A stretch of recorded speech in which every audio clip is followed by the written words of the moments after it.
This is a 2022 Audi Q5. This is a Sports 40 TDI, and I'll be reviewing it today. In this review, I'll take you around the exterior of the car. We'll jump in the car and have a look at the interior of the car, and then we'll take it for a drive and see what it's like on the road.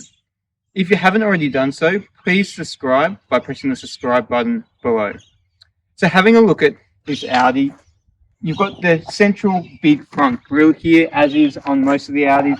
This is a bit of a plastic looking grille there, so not looking so fancy. It's got the LED headlights here, the new look headlights there, and you've got some fog lights down the bottom here. A bit of two-tone happening here with a bit of a silver down the bottom there underneath the grille.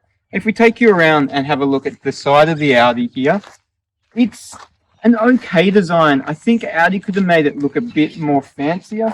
I think it's sort of changed a tiny bit over the years from 2014 and 2013 when they first brought out the Q5, but it's not looking too fancy. This has got 20-inch wheels on it. This comes standard with a sports package. If you go for this generic package, they come standard with the 19-inch wheels, and they're 255 wide and 45 profile, so they're pretty big tires on that.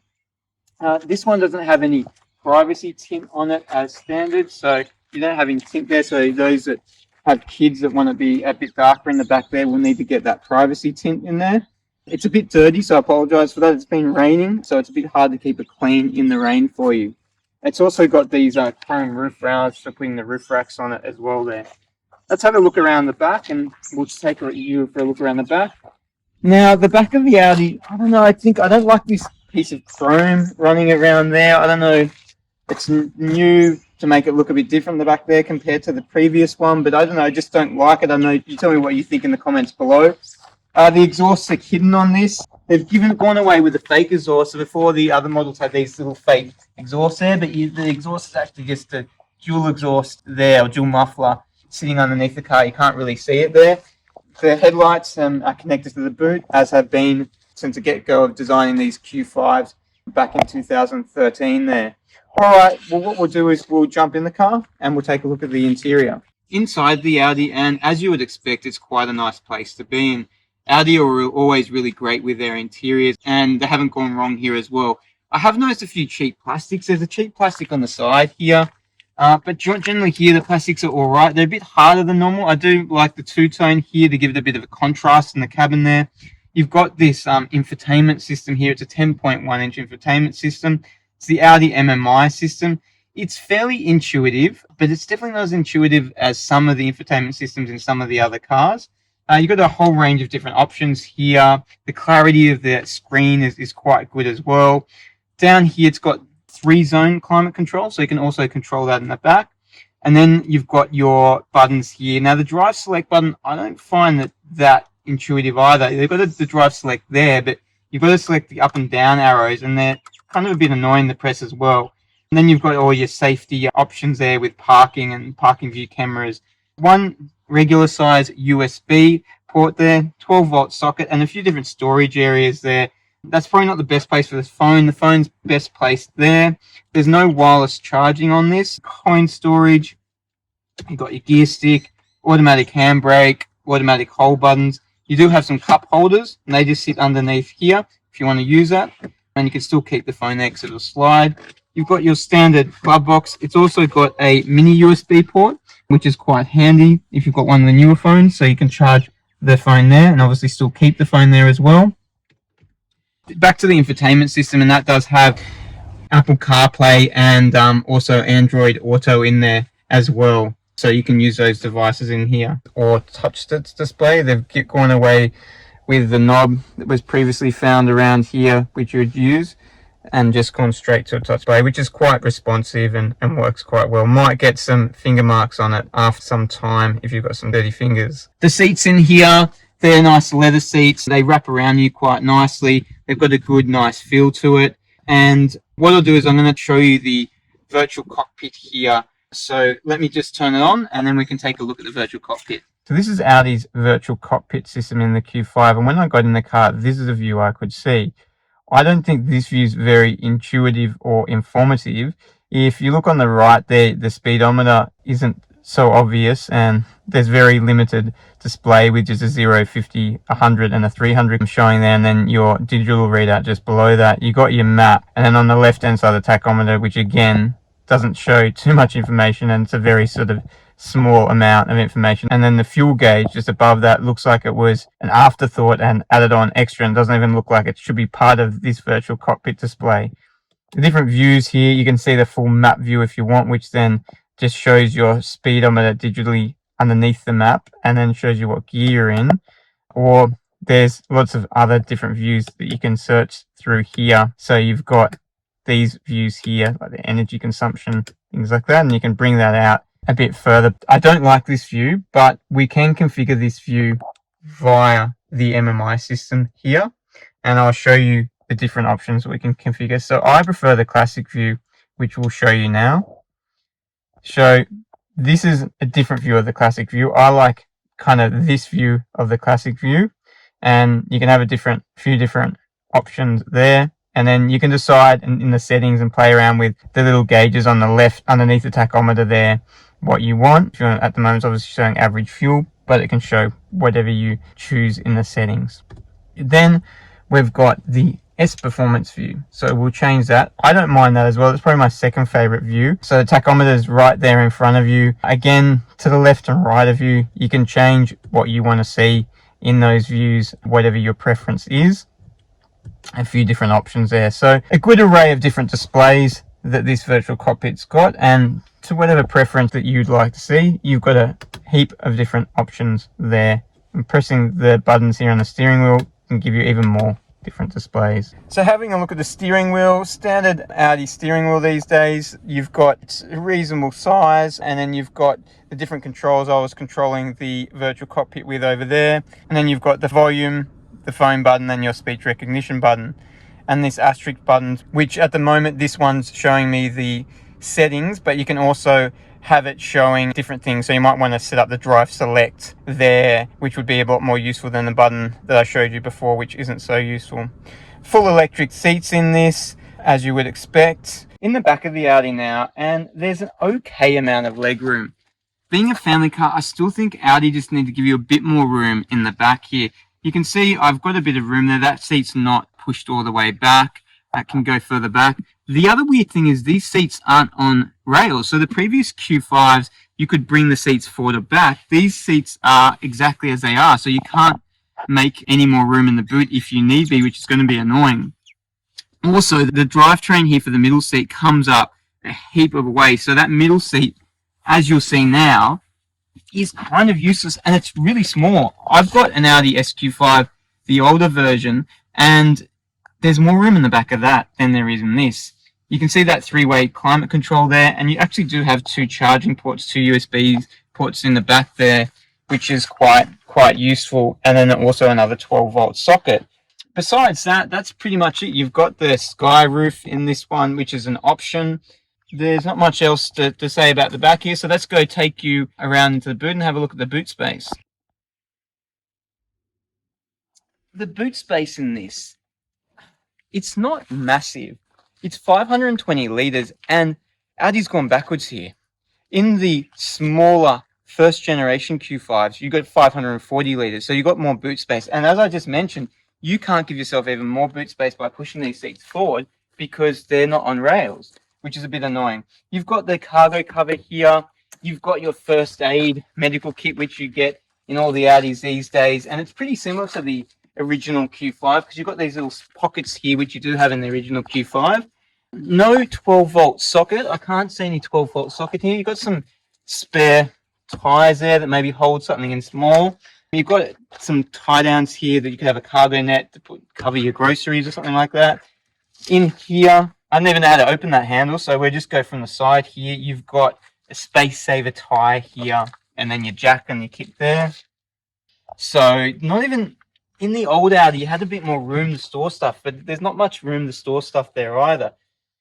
So it could be a bit more roomier, the boot. It's an automatic close there, so all you have to do is press the button and it will close. All right, well, let's take you for a drive in the car and see what it's like on the road. So sitting in the Audi, getting in it. It's pretty easy to get comfortable in it. I don't have to adjust the chair too much to get comfortable.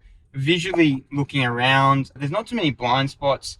The 3/4 panel, there's a bit of it's quite big and fat, so it would potentially take out some of your vision there, but it hasn't bothered me. I haven't come across it annoying my visibility when driving the car. When getting in the car, first of all, I expected just to get into it, find everything really easy. I've got I mentioned before, a 2014 Audi Q5, so I thought I would be used to everything and I would get into it without a problem and recognize everything. But they have done a fairly big update to it, and I know that and I expected that, but I was a bit lost when I first got into it. So even looking at the virtual cockpit, which I showed you before, look at the speedo and the things like that, it was kind of, I wasn't even sure where the speedo was until sort of had to look very closely and see on your right, and it's not very informative either. So I'm not sure what the design thoughts were around that when Audi were first designing this virtual cockpit, but I don't think it's the greatest design at all. In terms of technology in the car, what is great is you actually get a lot of technology without having to pay extra for it. Because in these European cars, sometimes you've got to tick the option boxes to get this technology. But as standard, this comes with pretty much everything that you need. It comes with your forward midgetation, rear midgetation, and that's come on since I've been driving this a few times, and that system works really well. It's got your side assist. You can enable your lane assist. By default, it's not on when you turn the car on, and that's not too intrusive. A lot of cars, especially the Asian cars I drive, the lane assist is really intrusive and just gets annoying that you just wouldn't want to turn it off. But this one is very minor, and it only comes in when you really need this to come in, and it just slightly adjusts you back into your lane without getting too involved. It's got automatic headlights, it's got full 360 camera, front and rear parking sensors there. In terms of the engine of this car, so it's a 2-litre 4-cylinder turbo diesel engine. Now, in refinement, it's very refined. You wouldn't be able to even pick up that it's a diesel. Maybe in the morning on a cold start, you'd hear that slightly heavier diesel rumble. But besides that, it drives and sounds like a petrol engine. The only problem with this engine is the performance aspect of this engine. So it's got 150 kilowatts and 400 newton-meters of torque. And being a diesel engine, I thought at low revs, you'd get quick acceleration, as you do in a lot of these diesel engines because of all the torque in it. But that's not the case. It's got a bit of a dead spot when first accelerating, even in dynamic mode. And at times when going up hills, it feels like it's lacking power. And the engine never feels super powerful. It feels a bit underpowered at times. Audi says it does 7.6 seconds to 100, and later on in this review we'll test that acceleration out to see what it's like from a standstill. In terms of the ride's really good in this. It's been a while since I've been in a car with such smooth ride and such good sound deadening in it. There's not a huge amount of road noise.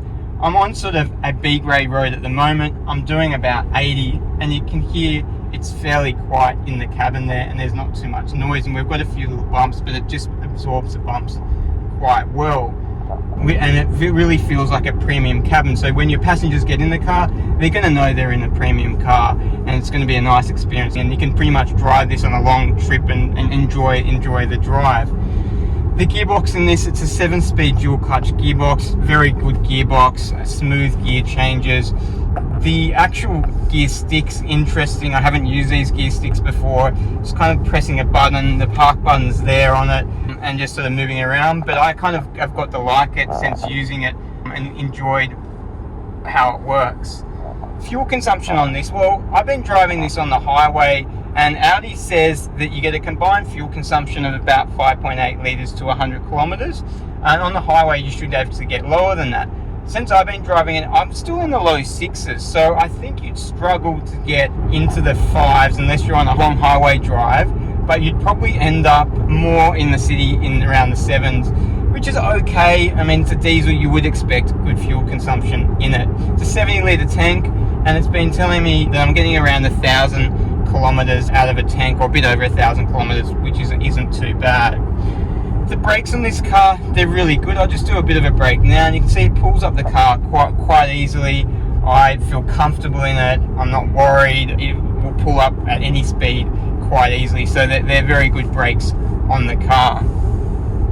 In terms of the stereo system in the car, this has just got the standard stereo system. So Audi's standard stereo system is a 10 speaker stereo system, and that comes with a subwoofer, and it's not bad. If you want to go more premium, there is the fantastic Bang & Olufsen system. So if you're really into your sound, that would be the way that you'd go, with more speakers, better quality, higher wattage. The handling on this car is quite good as well. I know it's not the Sport, or it's not the SQ model, but it seems to sit quite flat through the bends, and you don't get a lot of roll in it, so that's quite good, and feel comfortable, you know, throwing it into a bend. So we'll just test out the acceleration now. So what I'll do is I just put my foot on the brake here, and I'll just touch the accelerator here. Let me see how much it revs. It lets me rev it out reasonably. I'm just going to drop it. Just actually, it didn't like it. It just told me the gearbox is overheated. And yeah, it's not. Doesn't feel that quick. Like, it's taking a while to do what it needs to get to. It's interesting. So I wasn't holding the revs that long, and it just said the gearbox overheated, and it just sort of dropped completely down. Yeah, come back to the performance of this engine. It's not the greatest. So we'll just try the acceleration again. So I just want to see how it goes without me overheating the gearbox. I'm just not going to hold it for that long. I'll just rev it a bit now, and then I'll drop it.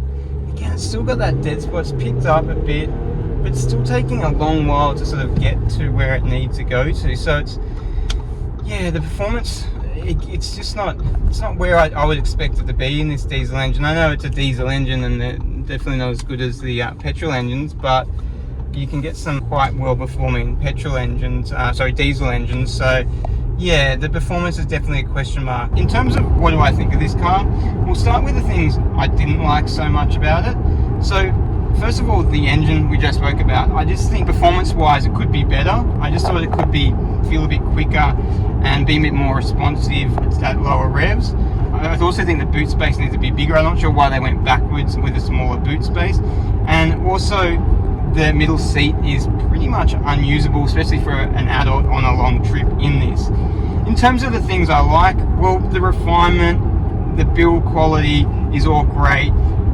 How it feels on the road, the sound deadening, that's all great. I really like the cabin interior, it's all quality. So, all in all, would I buy it? Should you consider it? Or just scratch it off your list? I think it's something that you should consider. This is a popular sort of that mid-size SUV market, so there's a lot of competition in there. So go out, try a few of the other ones in there, and see which one you like. But if you do decide to choose this, you're not going to be unhappy. It's going to be a comfortable car to drive around, and you're going to enjoy driving in it as well. Anyway, thanks for watching today. If you enjoyed my review, please subscribe by pressing the subscribe button.